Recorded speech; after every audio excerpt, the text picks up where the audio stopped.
Calling the February 3rd workshop meeting of Narberth Borough Council to order. Ms. Bryan, will you take the roll? Absolutely. Council President Fred Bush. Here. Council Vice President Michelle Pananopoulos. Here. Council Member Barbara Kortner. Here. Council Member Rob McGreevy. Here. Council Member Cindy Rickards. Here. Council Member Bob Weisgord. Here. Council Member Ira Winston. Here. Mayor Andrea Deutsch. Here. All right. Are there any changes or additions to the agenda that anyone wishes to propose? I don't know if it warrants an actual agenda change or not, but I did want just somewhere on the agenda just to take a minute and talk about last week's snow event. I feel you can, yeah, I don't think we need to change the agenda. I think, Maybe under... I mean, it's an information item. Oh, sure, maybe under information items, if I could just talk about that for a minute. Yeah,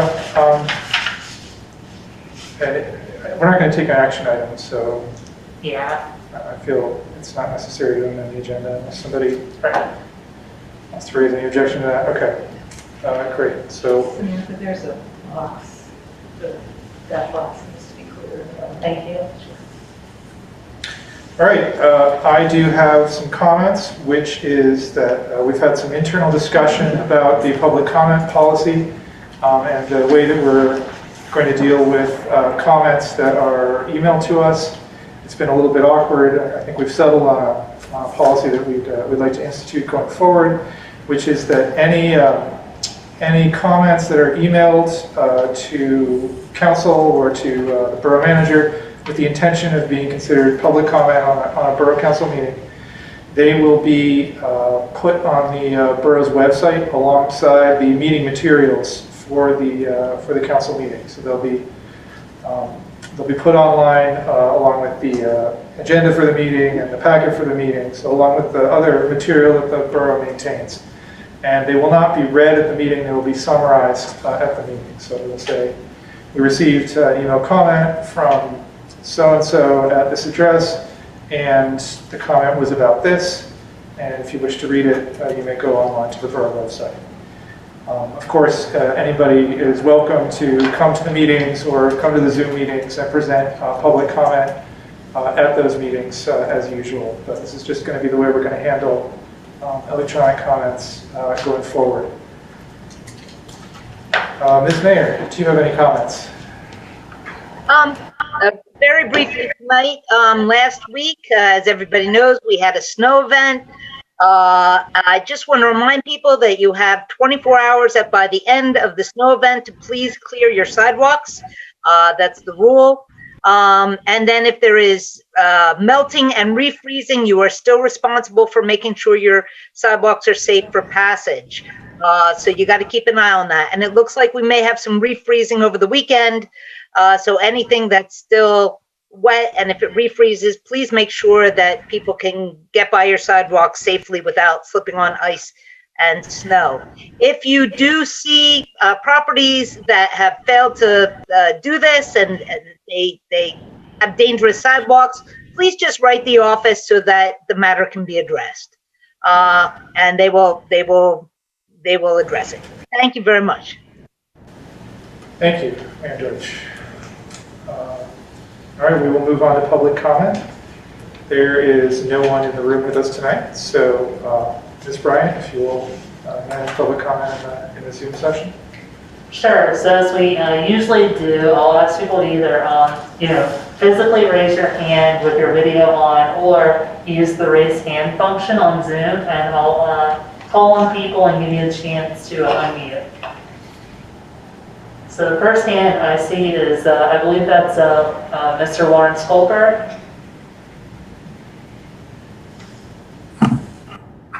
Hi there. Good evening, everybody. I am here, surprise, surprise, to talk about 201 Sabine. I just want to go back and set a little bit of the stage history-wise of It's been happening in the past few years. So on November 25th, 2019, a contract was signed with Real Estate Solutions, RES, a consultant, specifically mentions developing an RFP/RFQ based on a draft document that was prepared by Sean Metric, the borough manager. And that document specifically mentions development density for the property and for the basis of the RFP/RFQ. That of the contract that are on which RES was hired and on which they were preparing to go out for RFP. About a year later, on November 6, 2020, Mainline Media News, Mainline Times, published an article in which our president of council was quoted saying, during a recent meeting, officials say they plan to issue a request for proposals, solicit ideas for the site. So they were on the verge of issuing this /RFQ based on development density. And we all know what development density means. If we don't, just take a look at downtown, and that's development density. December 15, 2021, eConsult Solutions slideshow mentions the lease or sale of land of 201 Sabine for the purpose of development of a mixed use with market rate housing. So the reason I bring all this up is because I just want to frame that the residents are not imagining or overreacting to the possibility of development. We are reacting to actually what's been happening and what we've been reading and hearing and seeing all around. That is development. Some of the options in ES presentation, the latest consultant, the previous consultant, and before the proposed next consultant, such as the one to sell or lease a part of the property, conflict with not the majority community desire, but even with the options expressed by certain council members. This is an example of what happens when there's too much reliance on outside sources. So then again, I had a proposal in January of a third consultant that may be working on the 201 Save-On project. The latest consultant, a large array of possible paid services to the borough, some of which, in my opinion, should be outsourced. In the end, this is a process and a decision for which the borough and the community should have primary responsibility. The public has spoken and the voice has been loud and clear against any development on the property. None of the community organizations has presented any secured funding source for a solution to disposition of the property, and will likely never be able to do so given to the large price tag, billions of dollars. It's time to make a decision and focus future effort on a common goal, and that goal should be green space, parks and recreation. Any other use will meet strong community opposition. Again, this was typically a privately donated parcel of land for public recreational use, not for private, not for development, any kind of commercial development, any kind of housing. If any additional consultant services are needed related to 201 Sabine, there should be a narrow, achievable, and clearly defined scope of work focused on how to best fund and execute the conversion of the property to a world-class community park, and exhaustive exploration of possible development ideas. In addition, if any further external consultancy is needed, it should be public competitive process, not single source. The neighbors are working together to reach out and to try to present our vision of recreational green space and get folks excited about that and what that could mean for the borough. The other options under consideration are not consistent with the majority community goals and the original intent of the property, which is deeded as a single parcel with Save-On Park. We look forward to all aligning and uniting our energies and efforts with Borough Council and leadership to make this project successful. And I'll say that again, I and my wife have repeatedly offered and suggested to work with council to try to help come up with ideas and solutions for the property. This is too important to be influenced by revolving door consultants. Any additional consultancy work on this project that considers commercial development of any kind will be a waste of taxpayer funds, as that type of proposal would meet strong position challenges and would not succeed. A much more sensible approach would be to work with the data already gathered regarding the conversion of the property to a community park and move forward together as a community to make it happen. North has more than enough development already and does not need to expand the edges of the borough. The borough should be focusing on its many other challenges, not continuing to investigate unwanted development options. We have enough challenges and should not take on such a divisive and controversial project that defies resident wishes. Thank you. Thank you, Mr. Goldman. All right, do we have anyone else on Zoom who would like to make any public comment for tonight?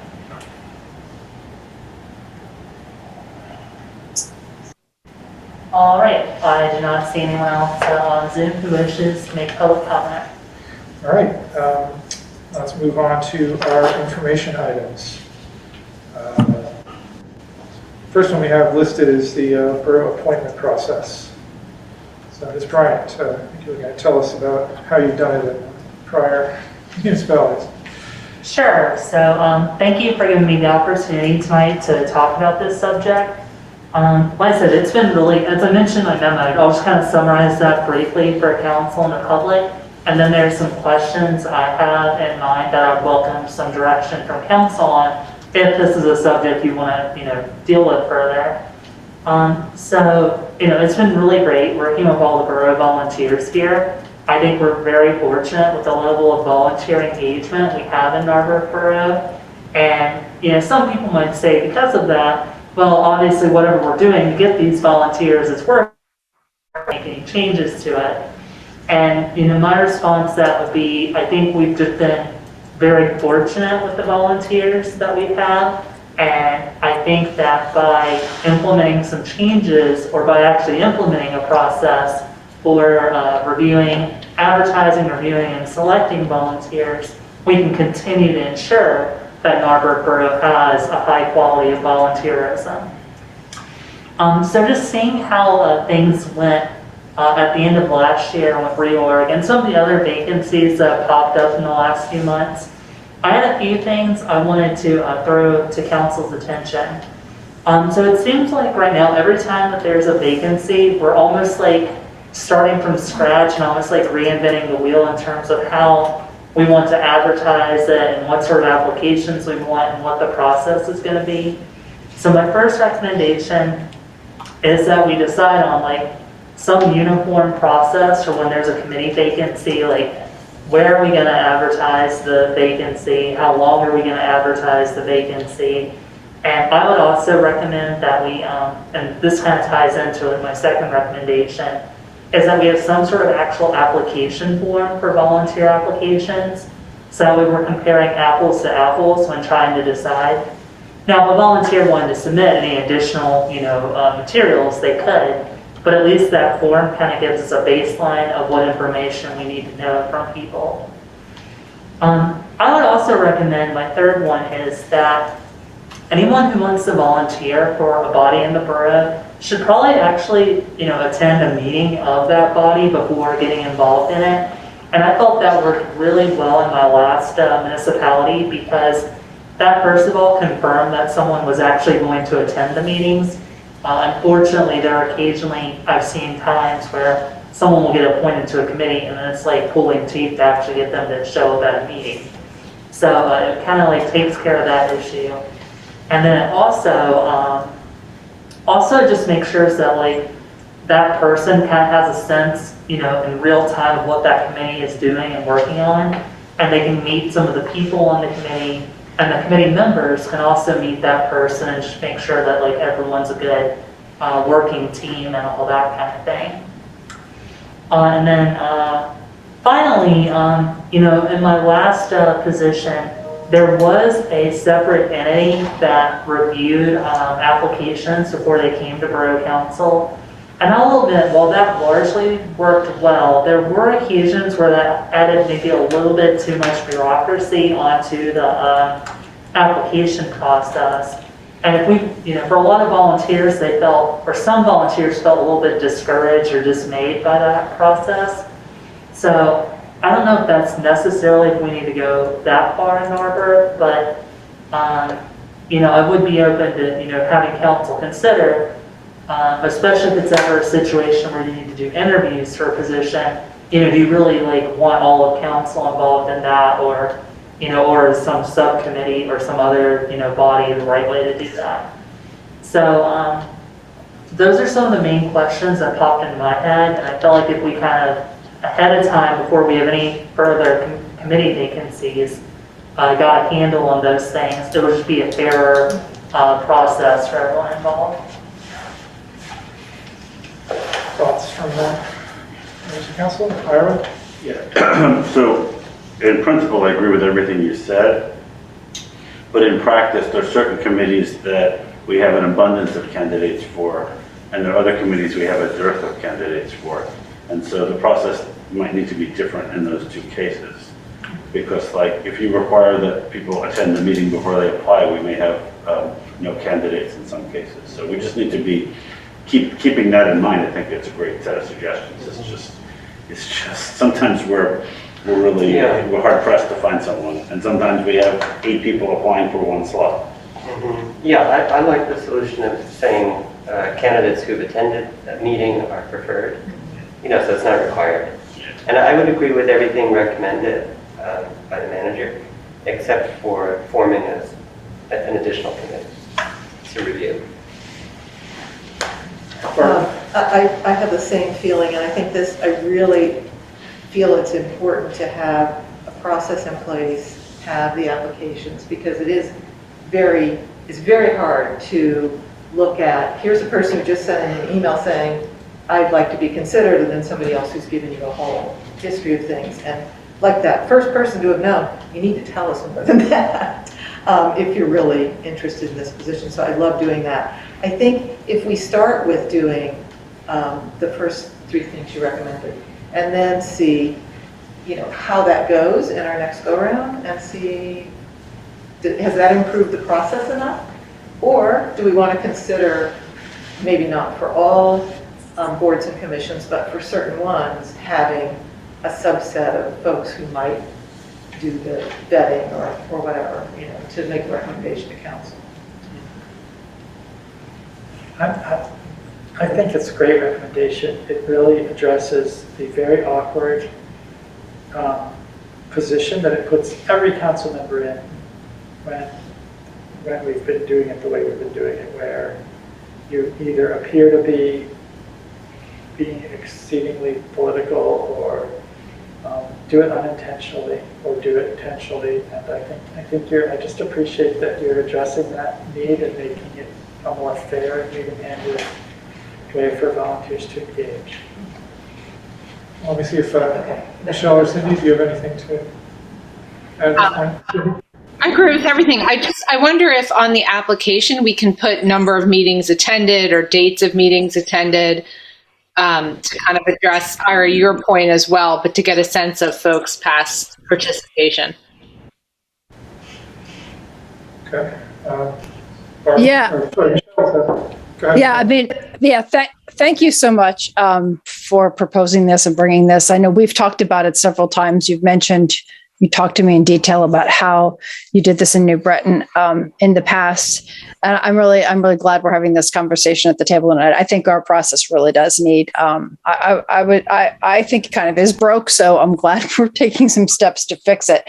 I completely agree with all the recommendations and everything that everyone has said, with one exception, which is that I am maybe a little bit more receptive to the idea of having an appointments board, primarily because, as I understood it, that was an entity that was able to accept applications on a rolling basis and sort of be administratively maintain that list, maintain contact with people who had expressed interest in a given board or commission, maybe at a time when there wasn't an opening, but they got their name in and attended a meeting and maybe even came in and talked to folks on the appointments board. And so they were able to sort of do that, even though there wasn't an opening available at that time. Sometimes I think the openings become available. It may happen at a time that's very busy for somebody and they may miss it.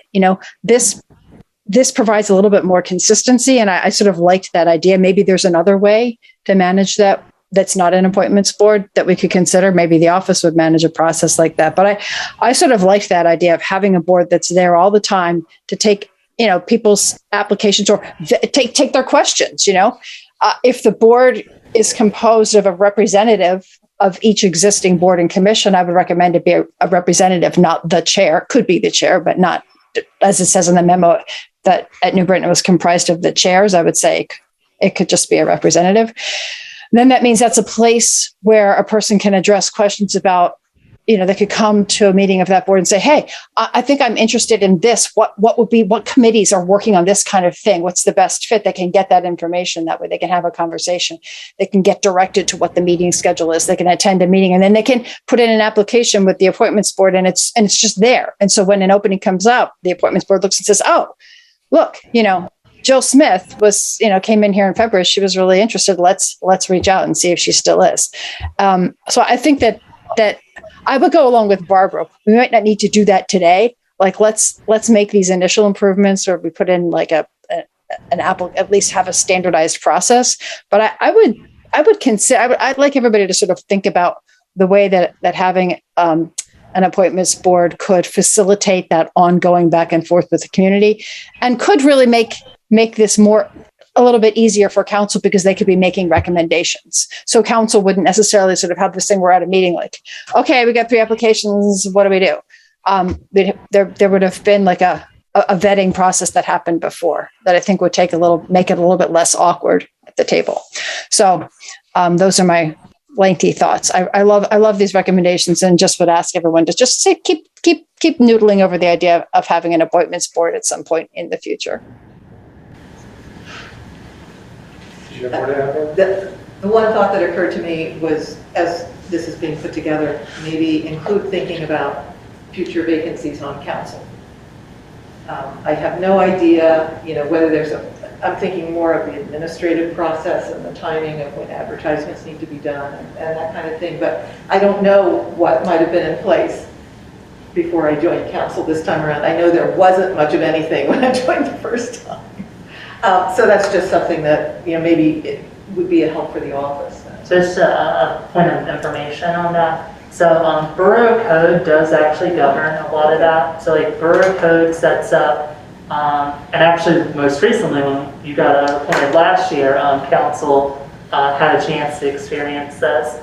And that once we get a resignation letter from a member of council, the next council meeting after we get a resignation letter from a member of council, Borough Council has 30 days to make an appointment, or then it goes to the vacancy board, which is the remaining members of council plus our vacancy chair. And now that being said, it doesn't specify things like in that 30 days plus whenever the meeting was, how do you advertise the position, anything like that, yeah. That's what it was that whole, because I think I would maybe, this is definitely above my pay grade since we're talking about council itself, but I would maybe offer that, maybe whatever policy we come up with for the other committees, that we, maybe that gets applied to council as well. Because I think 30 days, I think almost how Borough Code is written for Borough Council, I think makes sense for other vacancies as well. Like the next council meeting after we get a vacancy, so that would be when council would accept it, the borough would, would have a 30-day like review process of applications, and then, immediately within that, whatever council means within that 30-day period, we would make, an appointment unless we got like no applications or something like that. And I would say whether it's council or any other committee, well, council might be a little bit different, but I would say for most committees, I would envision the borough advertising on the website, on our social media, on the weekly email newsletter. And whereas for council, you might want to consider actually doing like an ad in the paper or, something beyond that. But I think at a minimum, our free online sort of stuff we have would definitely be the way to go. I like actually the idea of keeping a rolling volunteer list. I didn't really think much about that, so I appreciate that contribution. And I would say for now the office could handle that. Especially if we have a actual standardized form.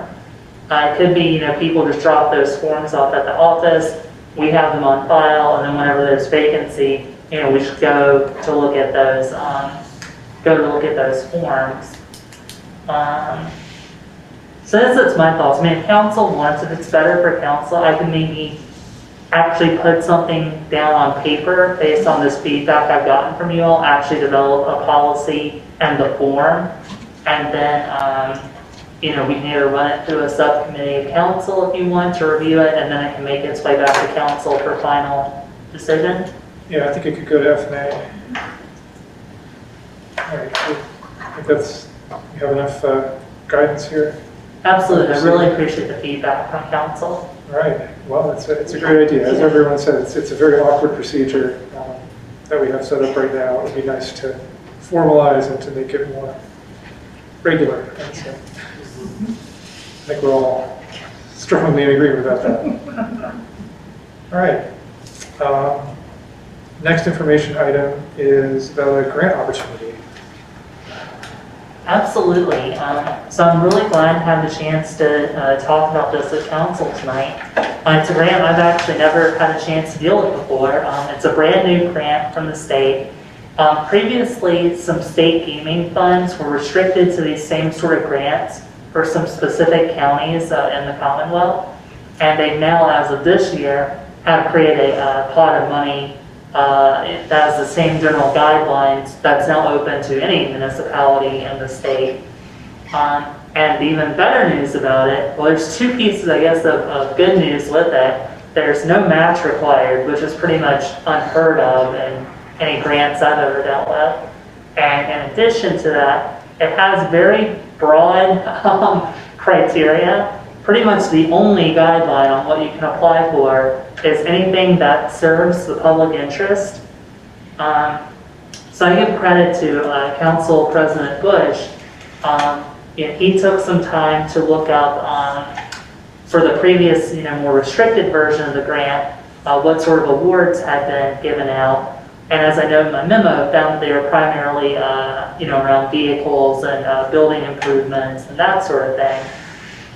So I absolutely think the borough should apply for this grant. The other great thing that Council President Bush found that I didn't notice when first reading the guidelines is, unlike other grants, you can also apply for multiple grants in the same cycle. And not only that, there have been municipalities that have been awarded multiple grants in the same cycle. So, I just want to get some guidance from council given how broad this grant is as to what we should apply for, because we absolutely should apply for something out of, this money with no match. A couple of my ideas that I mentioned in the memo, just thinking of general principles of grants, the two biggest things that strengthen a grant application is something that you're pretty much ready to implement. The more easy it is to implement something, the more grant providers like that. And then in addition, anything that has already been kind of publicly vetted as well. So anything that's already in a borough plan, anything that we can demonstrate community support for, is going to be a stronger application. So with all that in mind, my suggestions for council to consider are things either from the building, that debt we're taking out for the buildings, maybe some of those items. I also thought maybe some things from the climate action plan might make sense around the theme of, addressing climate change being in the public interest, and as well improving the buildings here that the public uses would be in the public interest. So those are the two ideas that came to my mind at the top of my head, but I'm, very open to whatever direction council wants to go with this. We talked a little, about possible options, possible specific projects. So we've got all the building repairs, many of which are for ADA accessibility purposes, which I think are very clearly public interest activity. And then we've talked about replacing some of the public works equipment with electric tools, some of the gasoline powered tools with electric tools. We've talked about the parking controller vehicle, replacing that with an electric vehicle. And we've also talked about replacing some of the other public works equipment with electric stuff, and also, I guess there's been discussion of more EV chargers in the downtown area. So those are kind of two different directions we could go with this grant, or we could try both. Yeah, hands go up everywhere. I'll just start over here. Go ahead, Rob. So, I know we can't get the grant to pay for everything. So if you wanted a thematic focus, you could stick with the energy transition and pull out the building repair piece that's related, such as the HVAC, upgrade to heat pump, for example, so that we are no longer using gas heat in the public building. And you could couple that with these other items that, Fred just mentioned, and that could be one coherent kind of energy transition plan. And certainly the cap is well defined, but the missing piece, I guess, is I think we're still waiting on the borough engineer? Yeah, and I did check in with the borough engineer about this grant and specifically asked him if the energy audit would be available for us to use it for this grant. And he did confirm that it will be ready in time for us to work it into this grant application if we went in that direction. Okay. Yeah, so it's just an idea. And actually, I'm sorry, I just want to jump in real quick, piggyback off one thing that was said. Yeah, the one thing I didn't mention was, again, credit to Council President Bush for this. It looks like in terms of the actual money that this grant has given out, it's generally, I guess around $150,000, $200,000 per project. So that's something we'll kind of want to keep in mind too, in terms of how big we can go with it. That's the median. So some of them. I mean, the biggest project, someplace got 500,000 for one project and 400 for another. So they ended up with about $1 million. But I mean, the applications for this specifically give like $1 million is the top number, and I forget what the bottom number is, like 25 or 50. Yeah. So I have a feeling that projects in the 150 range may be more likely to be funded, but that doesn't mean that the big ones are not ever going to get funded. All right. So do you have a sense of how much total money is in the program? I don't know that. I don't know a way to find out. I mean, I could tell you how much Lucerne County got last year, but that doesn't really tell us. So there's no legislation behind this? I'm sure there is, but I didn't find it when I looked briefly. I might be able to dig that up, or Samantha maybe. But. So then my main question is one of strategy, because I've been sort of on the other side of this, giving out grants, and they come in and you have to kind of decide which one to give out, and sometimes you say, well, look, they have the money to do that already. Like, I don't want to give them this money because they already have it. I want to enable something that they don't have.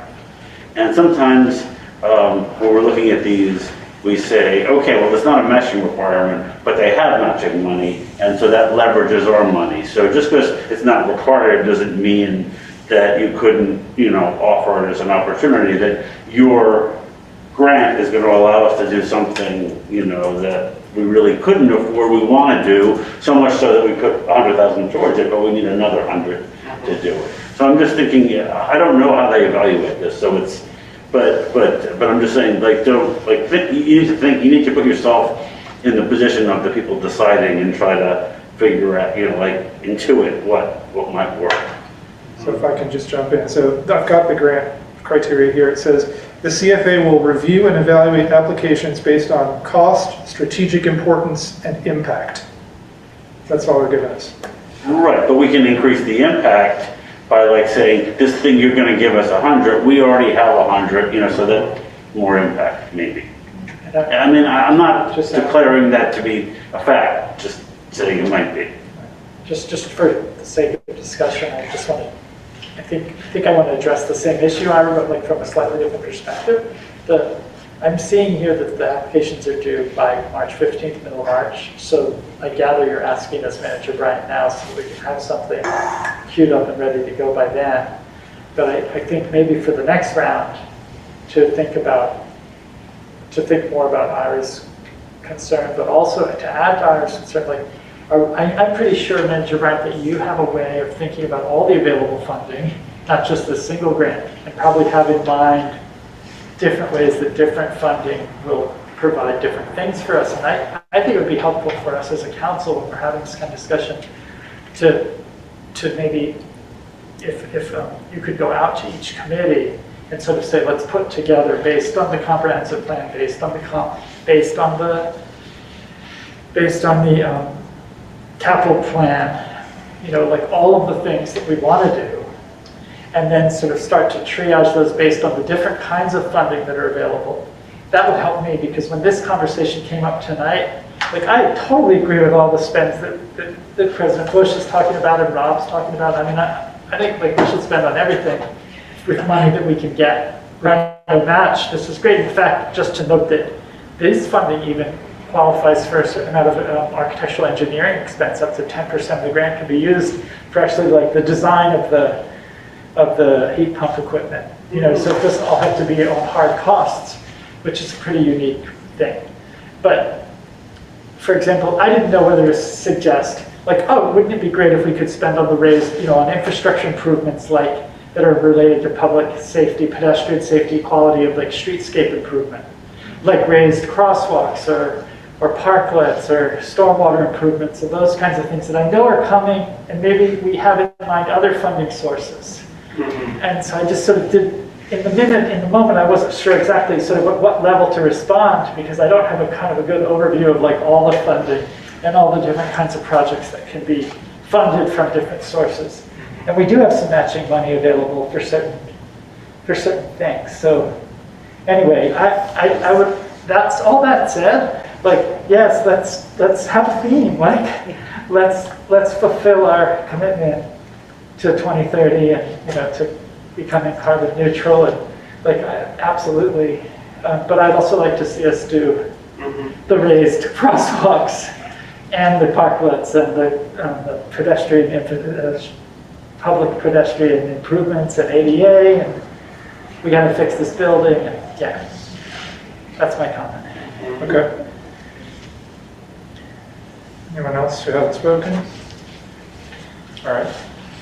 Fred, just a quick comment too, and Bob, I appreciate you saying we should again go back to look at that comprehensive plan and see what the guiding documents are to extract kind of the emergent themes or the buckets of where we could strategically apply.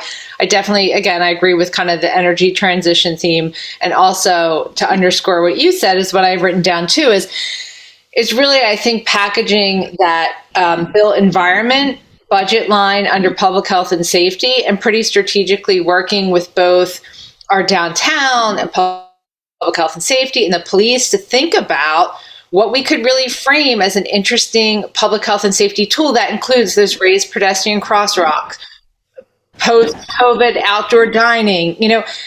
And while I really do want to invest, obviously, in the building and upgrades and energy, I think doing some aesthetic, pedestrian-friendly investment in downtown would go a long way with the community as well. I think that since the deadline is March 15th, if we're talking about this year, one really critical thing is just to think about what's the most ready. We didn't even know about this 2 weeks ago. So, I mean, honestly, if we got anything funded, it would be fabulous. And I can agree 1,000% with everything that was said about being strategic for next year. And especially, Ira, I think that was a really good point for it. When we look at this grant and probably other grants for next year, let's think about how we might be able to think about how a granting agency would like to leverage funds that we have already put together, so that they could sort of have a bigger impact with their grant money. That's really smart strategy, I think. But for this year, I think we do need to go with things that have been, I mean, it would make it a lot easier to do things where we already have it done. So most of the things off the KCBA list are like ready to go. Like, and some of the energy efficiency upgrades are already, I mean, replacing the windows is like, it's just putting it in the grant. They've already priced it out. And that's, I think with the energy audit, we'll see what kind of improvement that would bring. But I like the idea of sort of focusing it on energy efficient upgrades to the building. I think that provides we could put everything in it, but that does provide a cohesive theme. So. All right. So I need us to settle on some sort of, or at least four of us agree on what applications we want to do. So I've heard, okay, so under the broader theme of energy efficiency, we have some work in the building, which is, I guess, mainly the windows and And the HVAC? the HVAC. Yeah. Okay, we have the other kind of equipment, so the physical stuff, and the vehicles, power tools, charging stations, so kind of outside the building, energy efficiency. I don't know if those two really play well together in a grant application. And then we also have the sort of the rest of the repairs to the building, which are, a lot of those are ADA accessibility. So that's kind of three things. So I want to speak to it. So just in terms of this, the most important decision in the short run, I think if we could get grant money to pay for some of the stuff that we're borrowing for, I think that just makes incredible sense, because not only we're basically getting 3.5%, we're getting the money plus 3.5%. So that's a great deal. And then, like, that's just, I just think it's already, and since we're going to do it anyway, it's a great way to go. Yeah, and I would say too, things that like we can almost double dip from planning on, like this building energy efficiency stuff. Like for that sort of stuff, we can draw from KCBA and from the climate action plan. Whereas for some of the other things, we might just be drawing from one or the other. So that might be the strongest application if it's something that is covered in multiple plans and hits multiple goals at the same time, and saves us some interest on the debt.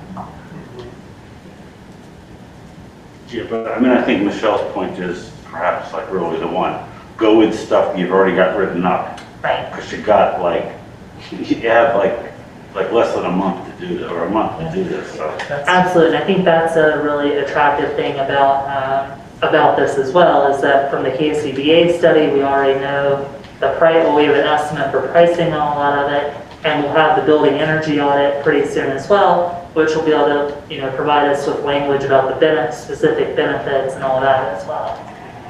See, because what you don't want to do is get $100,000 for something that turns out is actually $500,000. Right. Because you're kind of committed to doing it then, and you can't do it because.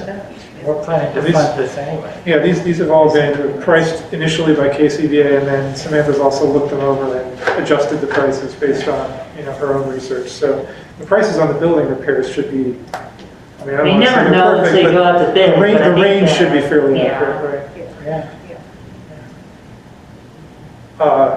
So I'm hearing mostly people talking about the building work. So if we split the building work into two grants, does that make sense to do it as two different grants? Or do we want to try to combine it all in one big grant? I think if we had, I'm thinking one grant, just thinking about the cost of things. I'm thinking almost that like the windows and the HVAC, just thinking of the cost of those two projects and what sort of grants have been awarded. That's probably one grant right there. Because that's like, I didn't look back at KCBA, but I think those two things alone, you're around like $400,000. And it's the bulk of the money we had to borrow. If we wanted to do a separate grant that gets into some of those other things, we could certainly do that, yeah. Because I think a lot of the language and a lot of references and information would honestly repeat between the two grants. So yeah, if we want to do one grant that's like windows and HVAC, and then if we want to do one that is some of these other items if council wants to specify, I think we can make that work. Just the caveat that I'm going to do a lot of copying and pasting. Do we think that's a wise way of approaching this? I don't know. Ira, you're probably the most experienced. Well, the thing is that I think that this thing is going to be oversubscribed because before it was so limited. So what a funding agency does when something's oversubscribed is they say, well, you asked for 250, but you're getting 125. Yeah. So they don't expect you to do the full range of work. So, putting something in from, all in one doesn't matter. They're probably going to wind up partially funding it because they want to spread the money around the whole state. And they're more likely to give us one, not two, right? So we're better off applying for one big one rather than two smaller ones? Is that what you're saying, Ira? That's my interpretation of what you're saying. What I'm saying is that, it's not this kind of program where all the grants are a certain size and they're gonna have enough money to fund them all, because I think every municipality in Pennsylvania, or like a lot of them have figured this out, and they're all going to be applying, and they're going to be, well, I don't know. Makes sense to me. Yeah. Yeah, I think you're So absolutely they might be right. able to be oversubscribed, and as a result, you know, you just have to put something in that where if they partially funded, you would still be okay. Yeah, and if they're going to if you're going to make the assumption that it's partially funded, Ira, then probably we're better off with one big one rather than two small ones, rather than getting partially Well, funded. then we get to pick I mean- which ones what we. Oh, well, maybe. I don't know. I'm not, well, maybe we should look and see if we can Find find out. out if they partially, if the other, you know, if in these other grants they partially funded anything. That might be a question to ask. Or if they just look at the whole thing. Yeah, I mean, I definitely, just so, I mean, I know members of council who had the chance to interview me know some of my background on this, but so the public and everyone else knows, I have had the opportunity to apply for a number of grants, and I thankfully had the opportunity to be awarded a number of grants, as I'm sure many other folks here have as well. And with these state grants, Ira is absolutely right in terms of, there have been plenty of times where I applied for a grant. Like I applied for a sidewalk grant a few years back, and I think the total project cost was like $800,000, and the state awarded $600,000. So there are absolutely times where they'll award you a grant, but it'll be less than the number that you asked for. So yeah, and that's the thing that can happen as well. It does say they're funding up to $1 million for any project. I'll Just say ask for this, the whole, yeah, we could just with ask how- for the whole building, the whole project. I'll say this, with how competitive, I mean, worst they can do is say no or give you a reduced number.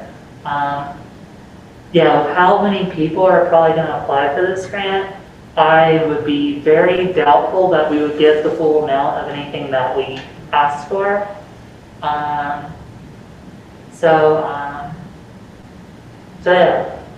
I think, again, it's tough for me to make give you all the level of advice I normally would be able to do, just because this is a new grant and I've never had to deal with it before.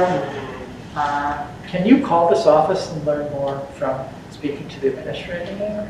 Yeah, I don't know if they'd be able to give us good guidance on this question, but that is absolutely an option, And it's something that I would recommend in general, just that way, when your application comes through, they're like, oh, I've spoken to this person before. All right, so I guess, I think let's start working on it. Let's start working at least on the energy efficiency improvements.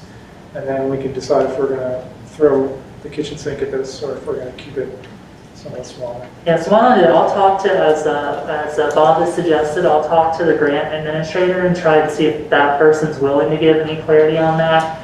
I'll go ahead and start putting together the information that's going to need to be in it no matter what.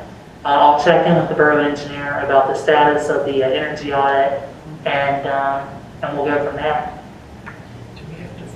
Sorry, Mayor Deutsch. Is there any downside to asking for all the projects in the building, make it one project, but the whole building up to $1 million? I mean, what's the downside of asking for as much as we can, knowing we're only going to get a portion of it? So I guess my only fear would be if we ask for too much. I don't know, someone might be I love this borough and I'm really glad to work here, but we are a borough of 200 so people. And I don't know, with all the places that are going to apply for this, I think probably bigger town. I don't know, I'd have to look at who's gotten the grants, but I don't know if they want to drop a whole $1 million into a borough the size of Narberth, as opposed to, I don't know. And Are you I've been on these review boards. Oh, sorry. Are you concerned that if we ask for too much, we'll get nothing? Do you wanna? I've been on these review boards, and you see an application like that, you say, look, these people are just they really don't know, they're not realistic, it can work against you to get greedy.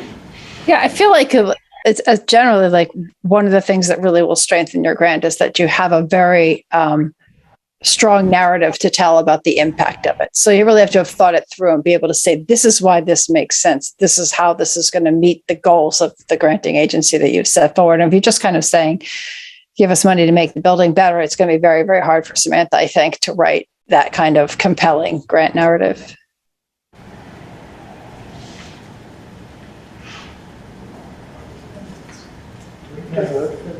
No, I don't think we have to vote at this time. We will eventually have to authorize the grant application, but that comes later. Yeah. It'll be a resolution. So I can start on something in the next 2 weeks, the next council meeting. I can share what I have so far, and we can continue to fine tune it. We have a few council meetings between now and then. We'll get it figured out between now and the 15th. All right, sounds good. And now you wanted to talk about the snow situation as well. Yeah, thank you, Council President, for giving me the opportunity to do that. So I hope people in the borough, if you're not on the email list, this is, part of the meeting where I'll plug joining the borough email news. There was a notice sent out to residents of the borough based on the feedback that myself and the Public Works Manager got about the storm last weekend. And I just wanted an opportunity as well in the council meeting to talk for a minute about that. I think one of the biggest challenges that occurred for myself and the Public Works Manager is this was our first big storm here in Narberth Borough. And while both of us have past experience dealing with snow-related events, I think that we didn't necessarily understand the expectations of our residents. And I think we definitely have a far better idea of what those expectations are now following this storm. And, we absolutely want to meet the expectations of residents. We want to make sure the residents here are getting good service. And so, myself and the Public Works Manager did talk about what all happened with the storm and talk about how we're going to make some changes in our response to what we did this past weekend, if we have any. Hopefully we won't, but the reality of Pennsylvania is I'm sure we'll have future events like it. So as I mentioned, we've been talking with Lower Marion Township about incorporating calcium chloride into our de-icing regimen. We talked about maybe a little more longer term, maybe by next year, incorporating brining into our de-icing regimen.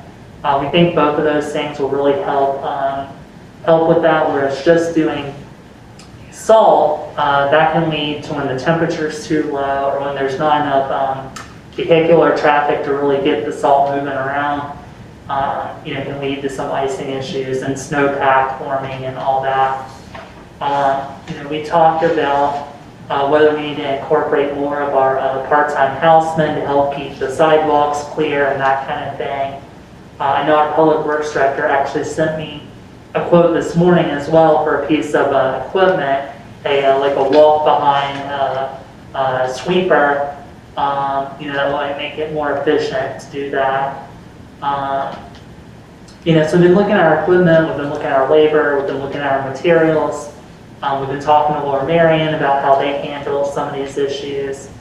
And, I think that going forward, we're going to do, closer to the job our residents expect us to do and really try to meet the expectations of council and the residents of the borough, because that is really important to myself and the Public Works Manager. Yeah, it sounds like you've gone through a lot of reflection and analysis, and it seems like a good plan. So I guess I'd have to apologize to everyone if I missed what the issue was, because I did drive in the snow on Saturday. Maybe I'm accustomed to driving in snow, but I felt that the way in which the intersections were managed was really excellent. They were really open and in a way that I had not experienced before in the borough. So I felt that whoever was driving the trucks was being really careful around the intersections. Now, what were the specific problems that were identified? Because I didn't witness them myself. Yeah, there were reports of various areas in the borough where snowpack had formed, and people were concerned about driving over snowpack. Okay. There were some people who were also possible impact there was to emergency vehicle access, which I totally understand. If it's any reassurance to council and the public, the police are working here when there are snow events. and they do radio, to Public Works while they're out on patrol, any areas they think are unsafe or unusable for emergency response for immediate attention. Those are some of the main complaints, and then also there were complaints about the pedestrian access via the bridge and the tunnel. Oh, the bridge, the bridge, but the tunnel's plowed by Lower Marion, isn't it? Well, Linwood is plowed by Lower Marion, but the actual tunnel itself, that sidewalk there, the Borough actually. The sidewalk Yeah. within the tunnel and the bridge downtown. Yeah. I see. Those wouldn't be attended by anyone in particular. And what does snowpack mean? Like, does there Sure. snow on the road? Or- Yes, that means when snow accumulates on the road and vehicles drive over it, and then it packs down into this Okay, heavy, dense, sort of icy, snowy kind of thing. okay. Thank you. Yeah. And thank you for the comments, Bob. Welcome. Any other comments? Can I ask a question? It actually may be more for Andrea and the police. I had a neighbor share that they actually wrote up to 11 notes on neighbors who hadn't moved out of the snow, the designated slow lane, and therefore then it couldn't get plowed. What is the process of ticketing or towing if folks don't move out of that snow lane and then prevent the ability for the road to really be plowed correctly? So wait, you said they wrote notes? Yeah, they wrote a note to say our street's not getting plowed because you didn't move your car correctly. Oh, the people wrote notes. Yeah, neighbors wrote notes on other neighbors where I suggested it may be easier to call police. Like, will they get ticketed or towed? Yeah, so usually when we have a parking enforcement officer on duty, and with that we're going to get one imminently. They go out and write all kinds of tickets, and it has been a $20 ticket for not getting your car, or it's either $20 or $25. And in fact, while we've been in the absence of a parking controller, we've had generally the officer on duty has been going out and writing tickets. But there's just a lot of streets to cover, and they can't get to everyone on all the streets.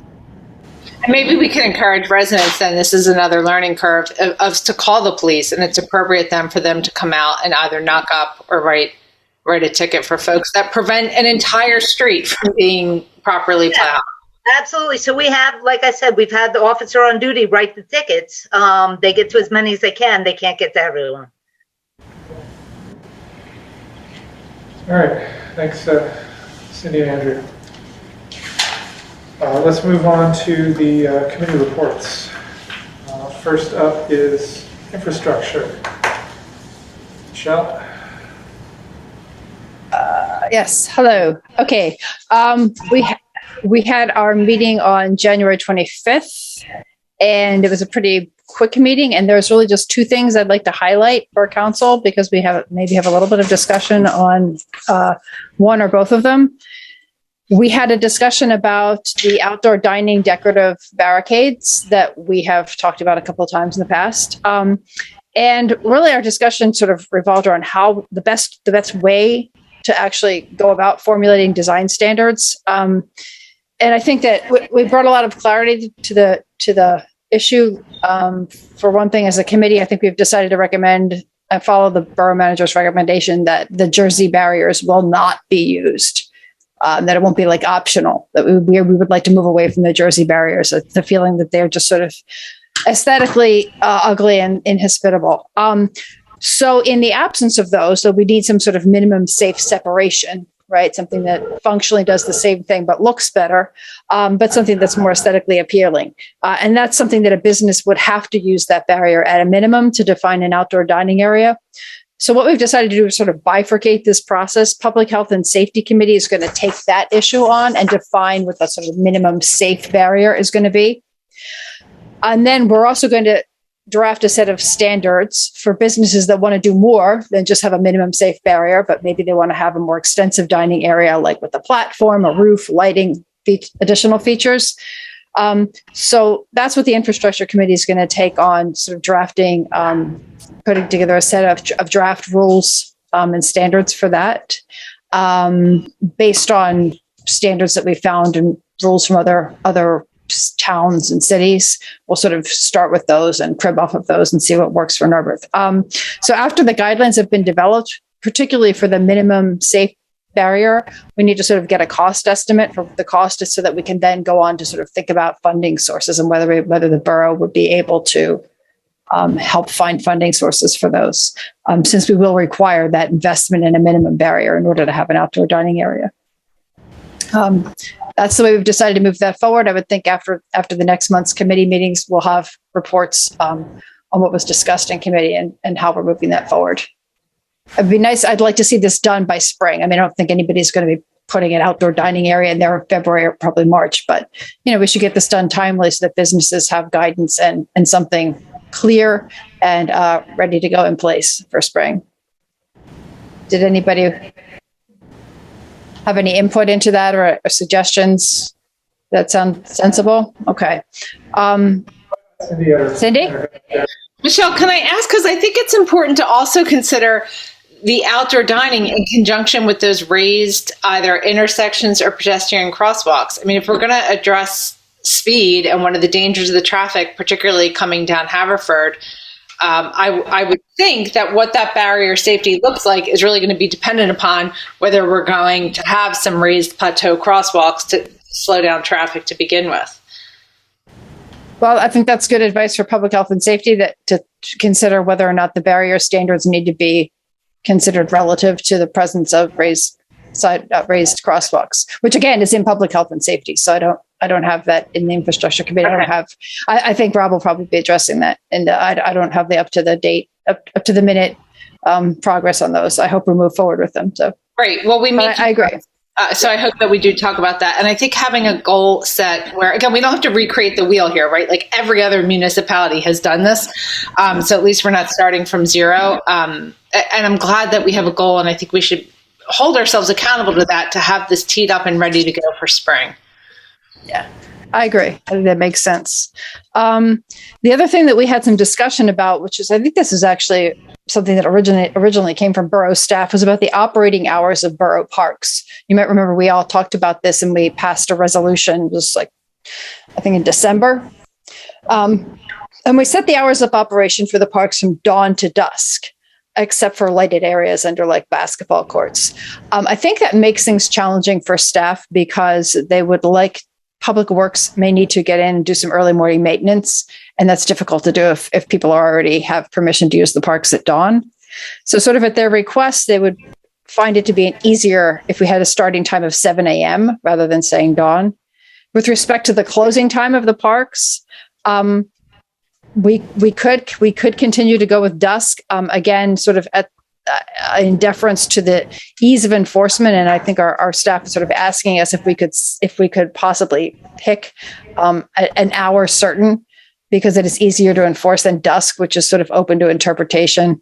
And we don't want to, they don't have arguments with residents. It's like, it's 7 o'clock, it's 8 o'clock, it's 9 o'clock. I think that Samantha suggested 7 p.m. And I said, well, that seemed really early for some times of the year. And of course, then you get back into it gets dark at different times. My thought was that people are going to tend to leave the parks when it gets too dark anyway, but we do want to have quiet at a certain point in time when we know we can say, all right, it's too late to be in the parks. This is just too late. So my suggestion was 7 a.m. to 9 p.m. if we're going to go with hours, like a clear set of hours. But, honestly, the committee doesn't have like a dictate. I think we would like to respect the wishes of staff that we not have it be dawn to dusk. Maybe 7 a.m. to dusk, if everybody's comfortable with that, or 7 a.m. to some 7, 8, 9 p.m. So I put that out there for discussion. Yes, Mayor. You're muted, Mayor. Yeah. There you go. I couldn't get it unmuted. Could you have like summer hours, which is till 9, or and then spring or fall hours, just depending on whatever months, till like 7? We could do anything. I mean, I would really defer to our administration on that, but can that all fit on a sign? Are you going to need multiple signs? Is that going to make a challenge for enforcement? I really just want to do what makes the most sense from the point of view of the folks who have to enforce the policy. So, and I get it. I just thought summer hours probably make better, having, seasonal hours or whatever, based on months, end of the month. So like summer hours would be till when? So summer hours, 7 a.m. till 9 p.m. Okay. And then maybe a winter, whatever, earlier hours are 7 a.m. till 7 p.m. Okay. So just to play devil's advocate, why do we care if people are in the park when it's at 7 p.m. if it's dark?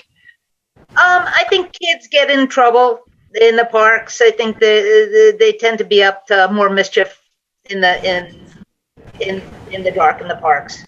Because it's crazy. Bob has something to add. Oh, I just think the quality of your thinking on that's really good, Michelle. Like, I thought a lot about the dawn to dusk thing, and actually that makes a lot of sense sort of naturally, but on the other hand, out of respect for the borough management, like, it does make sense to have like set hours.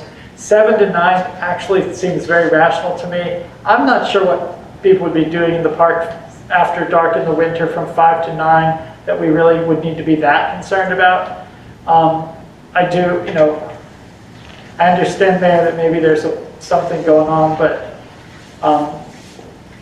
9 o'clock just makes sense most of the year round to me. I mean, maybe something happens once or twice in the winter between 5 and 9 that's of concern, but generally speaking, it's pretty quiet around here. I think some youngsters there may be some drinking in the park. There might be some things, that we don't necessarily want to encourage after dark in the parks. Well, here's what I would say. We don't really need to say that, you have to leave because the park is closed. We say you have to leave because you're drinking. Exactly. Exactly. Yeah. Great one. Yeah. And this is why we have our own force, right? Because Mike Vernaccio goes, hey, I'll use my own kid, Jack Rickards, I know where you live. Get your butt out of the dugouts. I often joke, like, the moms are going to take it over. You all come to smoke weed. We're going to have moms with Chardonnay sitting there saying, get home, folks. Again, to Michelle, not because it's dusk, but because you can't drink. Yeah, I'm with you. I vote for keep it clean and easy. 7 to 9 p.m. sounds fine. I think we should put a caveat for permitted events. So, for example, concerts in the park often go past after 9. Scavenger hunt often uses the park, made on the main line. So I put some caveats in there for permitted events and keep it simple. I do want to ask, do we need to change all the signs that we put up then? We will, yeah. Yeah. I mean, it's not that much. We're talking like a couple $100. Okay. Well, should we just I just want to make sure before that everybody's really on board with that somebody doesn't think, look, hasn't spoken up yet saying, hey, 9 o'clock's too late and here's why. Like, I want to make sure, because we don't want to keep having to change the signs.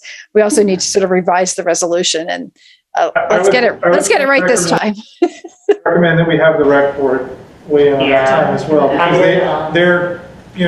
they know a lot of them are on the boards of the heavy users of the park, so they would know if there's any particular issues with setting that time, or with 7 o'clock, with 9 o'clock. I mean, they requested the original changes, and they felt that the original hours were appropriate. So if we're going to change them, I think we ought to run it by them first and make sure that they don't have any thoughts, any strong concerns about it based on the use that they are aware of.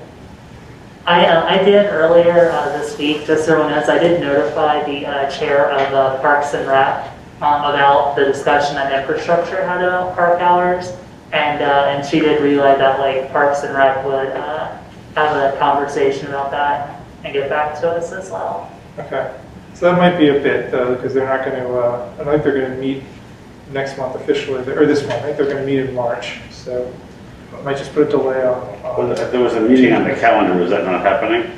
And then they are meeting on the 10th. That's what I thought. But I think that meeting is like, I think all the time that meeting's going to be taken up by other items on the agenda. So I mean, I don't think this needs to happen like right now. I think, we can wait for, if everyone's out this, we can wait for Parks and Rec to weigh in on it. Then we can have Burr or even I could probably write it, honestly. Write up the, copy and paste the old resolution and just put, the new hours on it. And the old resolution does, or the current resolution, does have language in it that says, like, these are the rules unless you have permission from the borough otherwise. So we do have, like, those special event groups and all that kind of thing covered. So that's what I guess I propose is that the March business meeting will have a resolution ready for council to consider. Okay. I have a question for the chair. Go ahead. Michelle, I have a question for the infrastructure committee. I noticed in the packet that you were looking at a letter from Al Gephardt's grandson. Mm-hmm. And, he was a neighbor of ours on Wayne Avenue for, maybe 50 years. Mm-hmm. And both he and his wife worked in the schools. Sure. They're really well known by many people in the community, besides him being like the neighborhood sign painter. Yeah. And his son actually teaches fourth grade teaches I think fourth grade or third grade at Belmont Hills now, who was a classmate of mine, one of my classes. So I just wondered what were your thoughts about that, or whether if you were going to discuss it or bring it to council, that question of his offer to replace the sign over the bridge. I don't think we did intend to bring that to council, but I will tell you what we discussed. We thought that was a super nice offer. We talked about it, sort of acknowledged that the sign is a little bit tattered. However, Manager Bryant mentioned that she is really eager to do sort of an overall wayfinding program in the borough, probably that would go together with the active transportation plan and our thought on streets. And so she felt that it just would make sense to hold off on replacing the sign until she's had time to think that through, and so that it's sort of part of an overall strategy. The other concern that we may had was that it might not be that easy to just replace and take down and put back up. It doesn't look like you could do it from the top. You might be having to ask Public Works to sort of block traffic, get up there. It might be a larger project than we think. The other issue being that when things are on SEPTA-owned property, sometimes if it's brought to their attention that, you're sort of replacing a sign that's on like their bridge, they can withdraw their permission. So we didn't want to sort of, poke the bear on that. That said, what also, like Rob brought up a great point, which is that, one of the great things about that sign is just that it's been there forever and it's so familiar to us, and it's sort of home, it's like a homegrown sign. Like it's really, has a lot of meaning to folks in the borough. And so he suggested that when we do the broader wayfinding plan, that we really keep that spirit in mind and maybe consider reaching out to our own, community of artists here in the borough to have designs rather than something that might be more generic and uniform borough-wide. And at that time, I think it would be really great to sort of reach out to Mr. Gephardt's grandson and say, hey, this is what we're doing now. What do we're sort of ready to entertain those ideas now. And so I think that what's going to happen is that Samantha was going to sort of write back and thank him and explain our thinking and just make sure, because part of the request was that if we do replace the sign, whether he paints a replacement or not, that the family be given consideration to sort of have the old sign and come retrieve it and keep it. And so we will make sure that we're in contact with the Gephardt family, so that if we replace the sign, regardless of what goes up, or if we take the sign down, that they would be able to keep it if they would like to have it as a way to remember Al. So that's pretty much summarizes, I think, what we talked about. Thank you so much for that, Michelle. There was one other thing that a member of the public, Jim Spear, who was actually in attendance tonight, wrote us a letter suggesting that we digitally photograph it in the meantime. So, for the interiors, at least we have captured its, essence, and potentially could reproduce it from that digital photograph.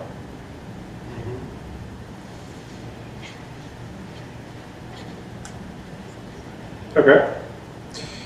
Thank you, Michelle. I would just note that it is, in some ways, it's very emblematic of the whole, several, probably three generations of Narberth people. And, and I appreciate the sensitivity with which you are managing the question. So thank you, Infrastructure Committee. Okay. Finance and Administration. Nothing new to report that we did not share last week at the business meeting. We meet right before our business meeting. We'll have information at that time. Okay. Public Health and Safety. Yeah, we changed our meeting time, so we are going to be meeting tomorrow morning at 9 o'clock. And so we will have a report after that meeting, but we do have on our agenda the minimum safe barrier discussion that Michelle referred to. So we'll have an update after tomorrow. All right. Parking. Okay, so we're at this point, the application period for parking controller is closed, so we're hoping that we'll have a candidate for council in 2 weeks. We also hope to have a draft ordinance for council to consider for advertisement regarding the municipal parking lots and the rules for that. And we just received that. We'll be discussing that at our meeting next Tuesday, which is when we meet next. And then we are continuing to work on residential parking regulations and trying to get a sense of how much more time we think we need to take on this before we're ready to bring something to council. So we'll be talking about that a little bit more too. So more to come. Okay. But as I said, our next meeting is Tuesday, 9 a.m. All right. Are there any announcements for the good of council? Don't see any. So before we take a motion to adjourn, we will have an executive session afterwards to discuss real estate matters regarding leasing of borough property and in addition, the possible purchase of real estate. And I do not think we'll be coming back after adjournment. So, is there a motion to adjourn? So moved. Is there a second? Okay, all those in favor of adjourning? All right, we are adjourned. Thank you, and there will be an executive session. So goodbye to members of the public.